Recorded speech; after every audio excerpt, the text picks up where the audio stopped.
जो भी छात्र 11th केमिस्ट्री या 12th केमिस्ट्री की क्लासेस चालू करना चाहते हैं उनके लिए ऑनलाइन क्लासेस स्टार्ट हो गई हैं। तो सभी छात्रों से मैं कहना चाहूँगा कि प्रतिदिन 30 मिनट का समय निकाल के आप इस वीडियो को देखिए और इसके अलावा 30 मिनट का समय निकाल के आप बुक को भी देखिए। इस प्रकार से रोज 1 घंटे का समय केमिस्ट्री को दीजिए। मेरा विश्वास है और मैं आपसे वादा करता हूँ कि अगले 4 महीने में आपका केमिस्ट्री का सिलेबस पूरा हो जाएगा। लगातार जुड़े रहिए और देखते रहिए chemistry with Avnish sir. Hello students, आज से क्लास 11th की क्लास चालू हो रही है।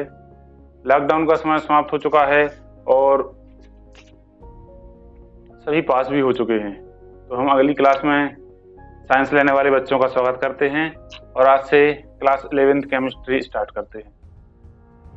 तो जो बच्चे साइंस लेना चाहते हैं वो बच्चे इस बात को समझें कि साइंस क्या होती है और इसमें हमें क्या क्या पढ़ना है।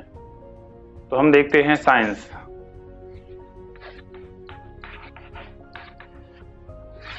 साइंस या जिसे हम हिंदी में कहते हैं विज्ञान।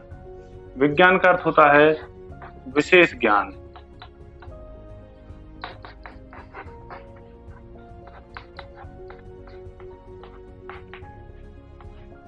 अर्थात ऐसा ज्ञान जो प्रयोगों पर आधारित होता है, परीक्षणों पर आधारित होता है और उनके निष्कर्षों पर आधारित होता है, उसे हम कहते हैं विज्ञान। विज्ञान की तो वैसे बहुत शाखाएं होती हैं, लेकिन जो हम मुख्य रूप से साइंस में पढ़ते हैं वो 3 शाखाएं होती हैं। तो हम आगे बढ़ते हैं रसायन विज्ञान में।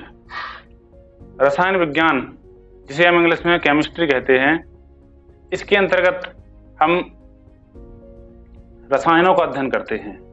तो हम इस प्रकार से कह सकते हैं कि यह एक विज्ञान की शाखा है जिसमें हम रसायनों का अध्ययन करेंगे। अब केवल रसायन का अर्थ कुछ द्रव्य नहीं होते हैं। रसायन का अर्थ होता है प्रकृति में जितने भी पदार्थ हैं वो सभी रसायन के अंतर्गत ही आ जाते हैं। तो इस प्रकार हम कह सकते हैं रसायन विज्ञान अर्थात पदार्थ का अध्ययन। अब पदार्थ में हम देखते हैं क्या क्या। पदार्थ की संरचना देखते हैं, पदार्थ के गुणधर्म देखते हैं और उसके उपयोग देखते हैं। तो हम क्या क्या देखेंगे। रसायन विज्ञान अर्थात विज्ञान की वह शाखा है जिसमें पदार्थ की अवस्था का अध्ययन करते हैं, उसके संगठन का अध्ययन करते हैं, उसके गुणधर्म का अध्ययन करते हैं और उपयोग का अध्ययन करते हैं। तो हम इसकी परिभाषा किस प्रकार लिखेंगे। रसायन विज्ञान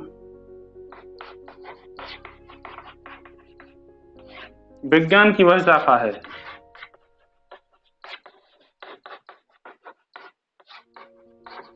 यह एक विज्ञान की शाखा है। तो रसायन विज्ञान विज्ञान की वह शाखा है जिसमें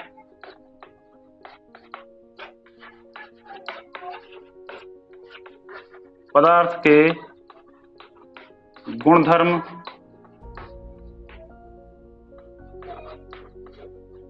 संरचना,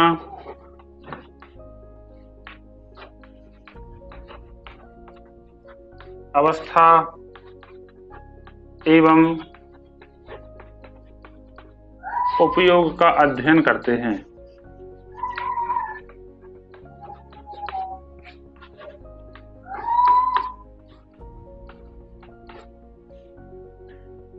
तो पदार्थ की इन 4 चीजों का अध्ययन जिस शाखा में किया जाता है, विज्ञान की उस शाखा को हम रसायन शास्त्र या रसायन विज्ञान कहते हैं। तो अब हम देखें किन किन चीजों का अध्ययन करते हैं। सबसे पहले गुणधर्म। गुणधर्म का अर्थ होता है उसके गुण। गुण 2 प्रकार के होते हैं, भौतिक गुण और रासायनिक गुण। तो हम दोनों प्रकार के गुणों का अध्ययन करते हैं। भौतिक गुण वो गुण कहलाते हैं जो किसी पदार्थ में बाहर से दिखते हैं, जैसे उसका रंग कैसा है, स्वरूप कैसा है, द्रव्यमान क्या है, घनत्व क्या है, आकार क्या है, ये सभी चीजें उसके बाहरी गुणधर्म होते हैं। उसका गलनांक क्या है, क्वथनांक क्या है, ये सभी भौतिक गुण कहलाते हैं। और रासायनिक गुण वे गुण होते हैं जो बताते हैं कि वह पदार्थ किसी अन्य पदार्थ से क्या क्रिया करेगा और क्रिया करेगा या नहीं करेगा। इसके बाद हम देखते हैं संरचना। संरचना में हम अध्ययन करते हैं कि वह पदार्थ किन किन कणों से मिलकर बना है और उन कणों की व्यवस्था किस प्रकार से है, उन कणों के मध्य कितना आकर्षण बल है और वो किस प्रकार से व्यवस्थित है। तो संरचना में हम उसकी आंतरिक संरचना और बाह्य संरचना दोनों का अध्ययन करते हैं। इसके बाद है अवस्था। अवस्था अर्थात वह द्रव अवस्था में है, ठोस अवस्था में है या गैसीय अवस्था में है या प्लाज्मा अवस्था में है, किस भौतिक अवस्था में है, उस भौतिक अवस्था का अध्ययन करेंगे। और उपयोग, क्योंकि किसी भी पदार्थ का अध्ययन हम तभी करते हैं जब वो हमारे लिए उपयोगी होता है, तो हम उसके उपयोग का भी अध्ययन करते हैं। तो यह है हमारे रसायन विज्ञान की परिभाषा। इसके अलावा इसके बाद हम देखते हैं कि रसायन विज्ञान में हम और क्या क्या पढ़ते हैं, अर्थात इसमें और कौन कौन सी शाखाएं हैं। जैसे हमने पहले देखा, विज्ञान की 3 शाखाएं हैं मुख्य रूप से, फिजिक्स, केमिस्ट्री, बायोलॉजी, और इस केमिस्ट्री की भी बहुत सी शाखाएं होती हैं। तो हम देखें इसके शाखाएं।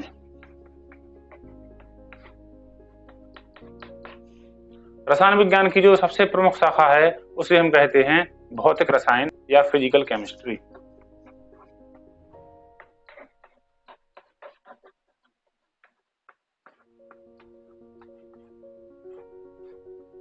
भौतिक रसायन के अंतर्गत हम अध्ययन करते हैं भौतिक नियमों का, रासायनिक अभिक्रिया की गति का और रासायनिक अभिक्रिया में होने वाली ऊष्मागतिकी परिवर्तनों का। इसके बारे में हम विस्तार से आगे बताएंगे। रसायन विज्ञान की दूसरी शाखा है अकार्बनिक रसायन या इनऑर्गेनिक केमिस्ट्री। इसके अंतर्गत हम अध्ययन करते हैं पीरियोडिक टेबल का, धातुओं का, अधातुओं का, उनके गुणधर्मों का। और तीसरा होता है कार्बनिक रसायन। कार्बनिक रसायन के अंतर्गत हम अध्ययन करते हैं कार्बनिक पदार्थों का। कार्बनिक पदार्थों का अर्थ होता है जिन पदार्थों में कार्बन, हाइड्रोजन और ऑक्सीजन पाया जाता है। ये मुख्य रूप से जीव जंतुओं में और पेड़ पौधों में पाए जाते हैं, इसलिए इनका नाम होता है कार्बनिक पदार्थ, और इन पदार्थों का अध्ययन ही कहलाता है कार्बनिक रसायन। तो ये सामान्य जानकारी हो गई केमिस्ट्री की परिभाषा और उसकी शाखाओं के बारे में। इसके अलावा भी बहुत सी शाखाएं होती हैं जो माइनर शाखाएं हैं, छोटी शाखाएं हैं। मुख्य रूप से जो 3 शाखाएं हैं इनके बारे में हमने चर्चा कर ली। इसके अलावा भी जैसे कि औद्योगिक रसायन, एप्लाइड केमिस्ट्री, पर्यावरणीय रसायन, और भी बहुत सी शाखाएं होती हैं, वैश्लेषिक रसायन, इन सब का अध्ययन भी किया जाता है। लेकिन ये माइनर ब्रांचेज हैं, छोटी शाखाएं हैं जिनके बारे में कम ही अध्ययन किया जाता है, इसलिए हम उनके बारे में जहां भी आवश्यकता पड़ेगी तो उनके बारे में भी बताएंगे। आज के वीडियो में बस इतना ही। धन्यवाद।